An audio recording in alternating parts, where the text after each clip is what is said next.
Happy morning to all. Welcome to this English online session. I hope you are all good and safe at home. Today we are going to learn the first poem in 9th standard English textbook. The title of the poem is Stopping by Woods on a Snowy Evening. It was written by Robert Frost. Let's see about the poet. Robert Frost was born in 1874 and died in 1963.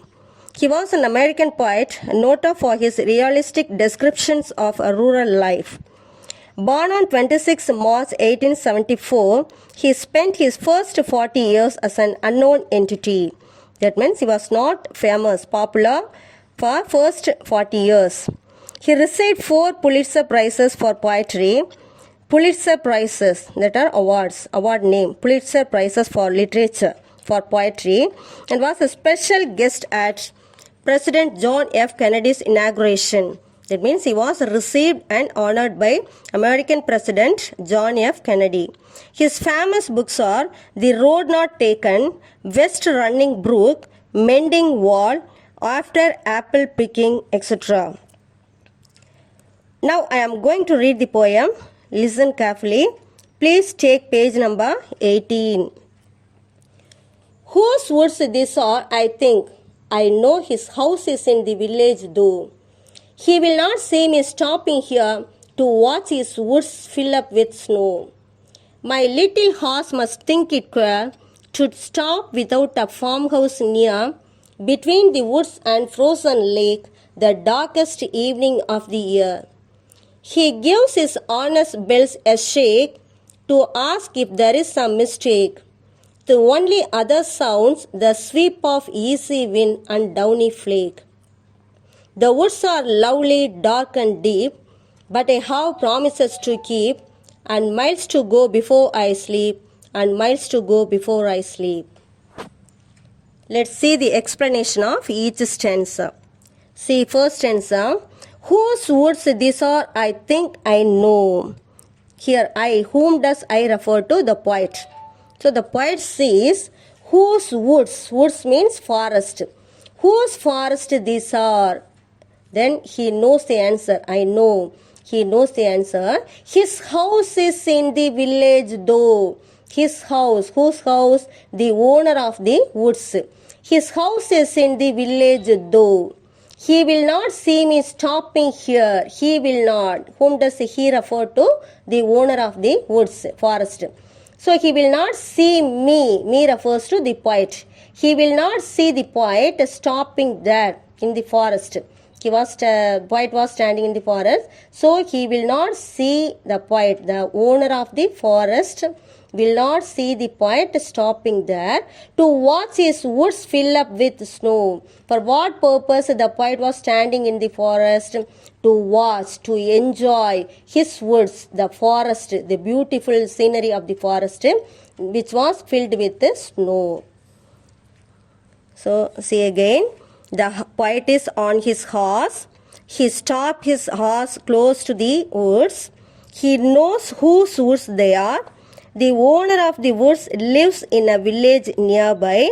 So the poet stops there. He sees the woods fill up with snow, but he does not see him because he is not there. So in this first stanza, see rhyming words. See last words, no, though, here, snow.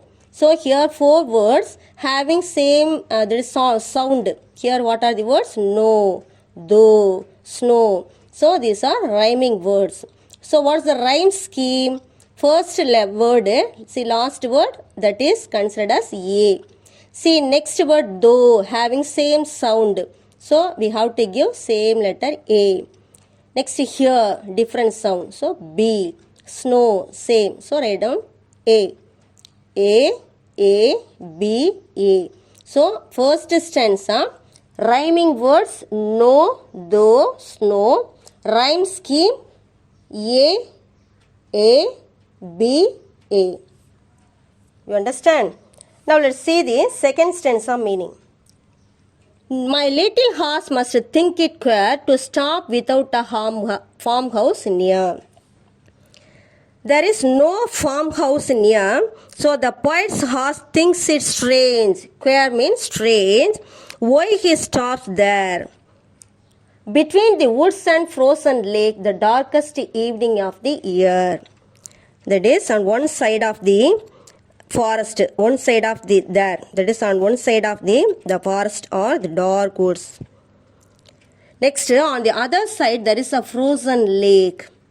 So the poet and the horse are standing between the woods and the lake. See last line, the darkest evening of the year. It is winter season because evening of the year, darkest evening, frozen here refers to winter season. The evening time is darker than ever. So see again, there is no farmhouse near. So the poet's horse thinks it strange why he stops there. On one side there are the dark woods. On the other side there is a frozen lake. The poet and the horse are standing between the woods and the lake. It is winter season. The evening time is darker than ever. See second stanza. What are the rhyming words? Queer, near, year. What's the rhyme scheme? Same like first stanza. A, B, A. Let's see the third stanza meaning. He gives his honest bills a shake to ask if there is some mistake. He gives his honest bill a shake. He refers to whom? Not the poet here. He refers to the horse. So the horse thinks that the poet might have stopped there by mistake. So here, see next line. The only other sounds the sweep of easy wind and downy flake. The horse shakes his harness in order to get the poet's attention. Why? That is, it thinks it's strange. Why he stopped there for a time. So in order to remind him, in order to draw the poet's attention, the horse shakes his harness bells. So the bells in the harness make sound. So what are the other sound? The slow wind and the falling snowflakes. Flakes means pieces of snow. Snowflakes make a soft sound. There is no sound other than that. Do you understand? See again.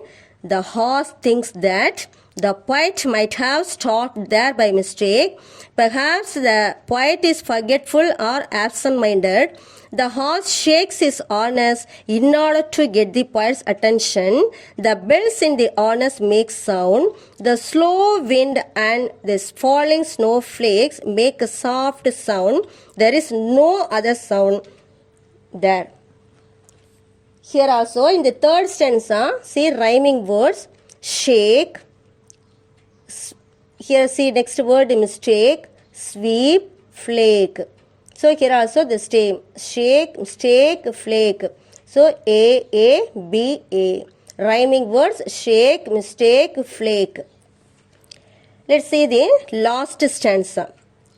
The woods are lovely, dark and deep, but I have promises to keep. The woods here, the forest are lovely, beautiful. Next, dark and deep. So the woods are beautiful. They are lovely, dark and deep on this snowy evening. But I have promises to keep. But the poet cannot stop here longer. He has to continue his journey. He has to go miles and miles before he could sleep. See last two lines, and miles to go before I sleep, and miles to go before I sleep. So here I have promises means responsibilities in his life. So the poet has to fulfill or carry out his responsibilities or task in his life. Keep means to fulfill his responsibilities. So and miles to go before I sleep means, so he has to go miles and miles before he could sleep. So from these last two lines, the poet implies that in our journey of life, we have many responsibilities. But on the way, we get diverted by worldly attractions. How here in this poem also, the poet is attracted, fascinated by the beauty of the forest. So for that reason only he stands for a while. So like this, here on the way, that is in our life journey, we also get diverted by worldly attractions. We should not indulge ourselves in the earthly pleasures. So we have to continue our journey of life and fulfill our tasks, our responsibilities before our death. Do you understand? So see last stanza meaning.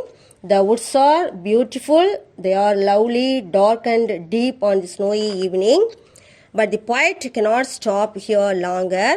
He has to continue his journey. He has to go miles and miles before he could sleep. You understand? Now let's see the summary of the poem. It is evening time. The poet on horseback reaches the woods. He stops his horse between the woods and the lake. He watches the woods fill up with snow. The darkness that descends on the place and the lovely woods cast a spell on him. He is absorbed. He is attracted by the beauty of the woods and the snowflakes that fall about him.